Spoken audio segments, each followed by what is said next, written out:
La théorie des actes de langage. John Lanshaw Austin. Bienvenue dans cette nouvelle vidéo, dans laquelle nous allons étudier un nouveau cours, qui a pour titre « Théorie des actes de langage par John Austin ». Nous verrons comment cette théorie a été le point de départ de la pragmatique linguistique.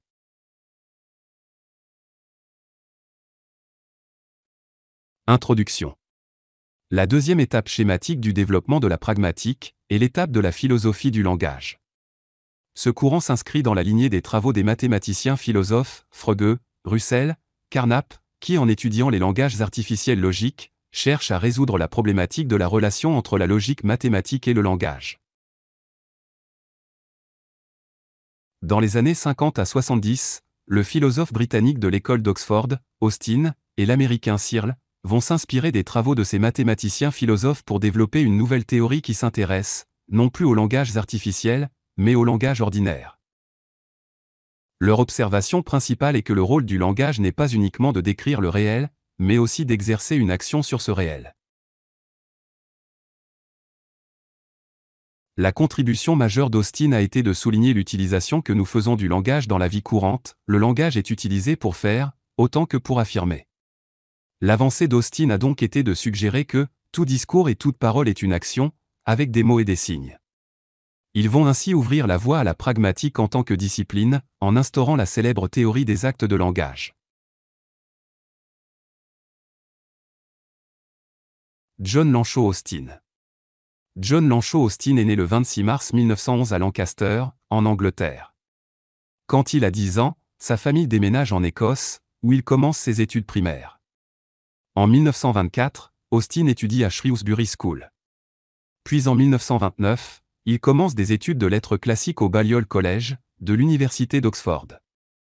En 1933, il obtient son diplôme en lettres classiques et philosophie, avec les honneurs, ainsi que le prix Gayford, en prose grecque. Ses cours le font s'intéresser à Aristote. Il devient professeur en 1935 au Magdalen College de l'Université d'Oxford. Austin s'intéresse dès ses études à Aristote, Kant, Leibniz et Platon. Il est influencé par des penseurs contemporains tels que George Edward Moore, John Cook Wilson et Harold Arthur Pritchard. Leur observation principale est que le rôle du langage n'est pas uniquement de décrire le réel, mais aussi d'exercer une action sur ce réel. Il s'intéresse à la philosophie du langage ordinaire. Après la Deuxième Guerre, Austin devient professeur de philosophie morale à Oxford. Il y lance les « samedis matins d'Austin », qui sont des rencontres avec des étudiants et des enseignants, où chacun peut discuter et débattre sur des thèmes tournant autour de l'utilisation que font les locuteurs de leur langue, ainsi que des philosophes grecs sur le sujet. Au milieu des années 1950, Austin est invité à l'université de Harvard et à l'université de Berkeley. Il donne une série de conférences à l'université de Harvard en 1955, qui seront publiées sous le titre « Qu'en dire ? C'est faire, How to do things with words ». Ses cours sur le langage de la perception seront publiés de façon posthume. Austin meurt à l'âge de 48 ans à Oxford, le 8 février 1960. Il écrivait à l'époque une théorie de la sémantique basée sur le symbolisme du son. Son œuvre la plus connue est « How to do things with words » 1962, traduite en français, sous le titre de « Qu'en dire, c'est faire ». Les idées que développe Austin remontent à 1939, et elles ont fait l'objet d'un article en 1946, puis de conférences à la BBC, avant d'être prononcées sous la forme de conférences en 1955. L'idée principale d'Austin est que la fonction du langage n'est pas essentiellement de décrire le monde, mais aussi d'accomplir des actions. Les philosophes ont longtemps supposé que, une affirmation ne pouvait que décrire un état de fait, et donc être vraie ou fausse. Autrement dit, qu'il n'y avait que des énoncés qui constatent un état de fait. Austin les appelle énoncés constatifs. Austin insiste sur le fait que, croire cela c'est tomber dans l'illusion descriptive. Austin montre que tous les énoncés n'entrent pas dans cette catégorie. Il existe certains énoncés qui sont eux-mêmes, l'acte qu'ils énoncent. Il les baptise énoncés performatifs. Il explore par la suite, et avec beaucoup de soin, toutes les conséquences de cette découverte.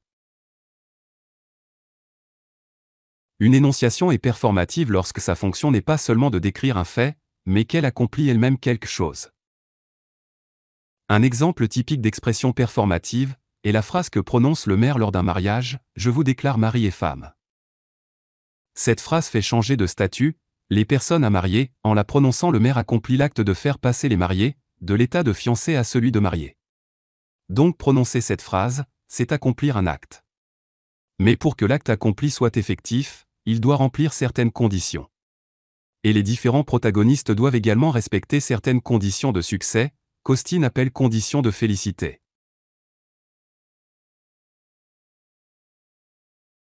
Les conditions de succès ou de félicité.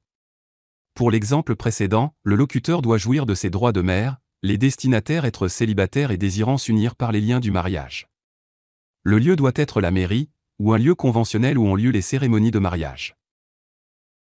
Ainsi, le même énoncé, prononcé au milieu d'un groupe d'amis pour rigoler, perdrait son sens initial de cérémonie de mariage, et l'action de marier ne serait pas effectivement accomplie, dans ce cas.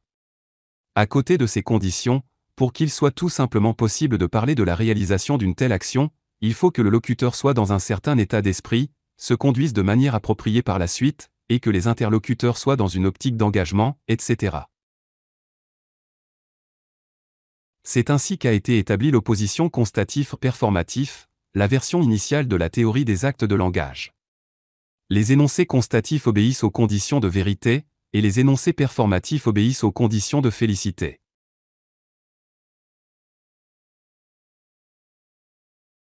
Critique de la distinction performatif-constatif. La distinction performatif-constatif, basée comme elle l'est sur la distinction entre conditions de félicité et conditions de vérité, est en réalité limitée par le fait qu'elle ne tient pas ses promesses, quant à ce qu'elle définissait au départ. Austin se rend compte qu'à côté des performatifs classés comme tels, il y a des constatifs qui sont en fait des performatifs implicites.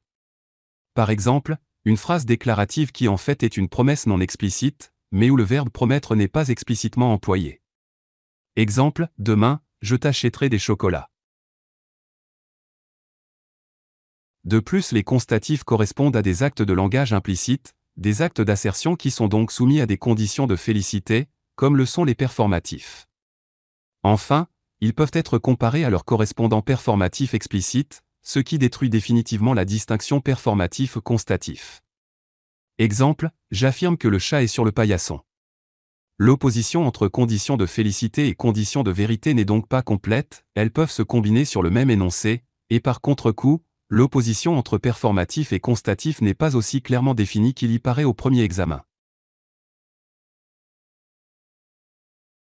Austin abandonne la première classification en énoncé constatif et énoncé performatif, et bâtit une nouvelle classification des actes de langage en 3 catégories. Les actes locutoires que l'on accomplit dès lors que l'on dit quelque chose, et indépendamment du sens que l'on communique. Les actes illocutoires que l'on accomplit en disant quelque chose, et à cause de la signification de ce que l'on dit. Les actes perlocutoires que l'on accomplit par le fait d'avoir dit quelque chose, et qui relèvent des conséquences de ce que l'on a dit.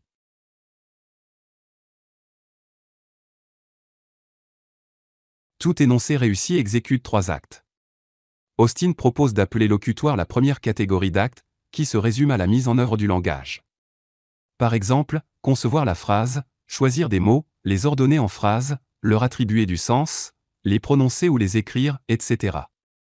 Il s'agit ici des formes multiples que prend l'activité langagière chez les humains. Remarque, certains chercheurs emploient le terme « locutionnaire ». La seconde catégorie est celle des actes illocutoires, c'est-à-dire des actes exécutés par le langage, contenus dans le langage. Ils ne sont exécutés que par le langage. Ils peuvent en effet être accomplis grâce à tous les verbes d'action contenus dans la langue. Par exemple, avouer, argumenter, blâmer, certifier, conclure, condamner, décrire, féliciter, interroger, inviter, insulter, juger, menacer, ordonner, parier, pardonner, promettre, prêter serment, répondre, remercier, saluer, s'excuser. Remarque, certains chercheurs emploient le terme « illocutionnaire ». La troisième et dernière catégorie est représentée par les actes perlocutoires, qui représentent les faits accomplis sur l'auditoire par l'énoncé. Par exemple, calmer, consoler, influencer, instruire, impressionner, intéresser, persuader, promettre, rassurer, tromper, troubler. Prenons l'exemple de l'ordre. 1. Prononcer, je t'ordonne, acte locutoire. 2. Demander d'être obéi, acte illocutoire. 3. Obtenir l'obéissance effective, acte perlocutoire. Remarque, certains chercheurs emploient le terme perlocutionnaire. Austin est mort prématurément, en 1960, à l'âge de 48 ans, ses travaux semblent inachevés. Peu de temps après, les William James Lectures ont été publiés de façon posthume en 1962. Ces travaux ont néanmoins eu un grand retentissement, et ont suscité de nombreuses recherches ultérieures, dans le domaine des actes de langage.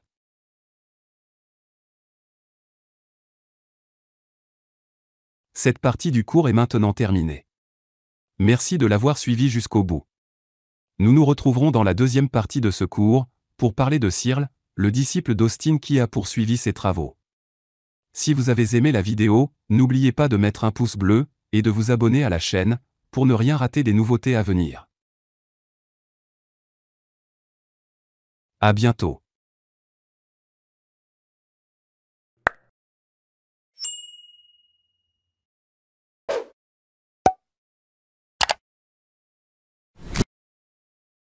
Fin de ce cours. Prochain cours, les travaux de Searle.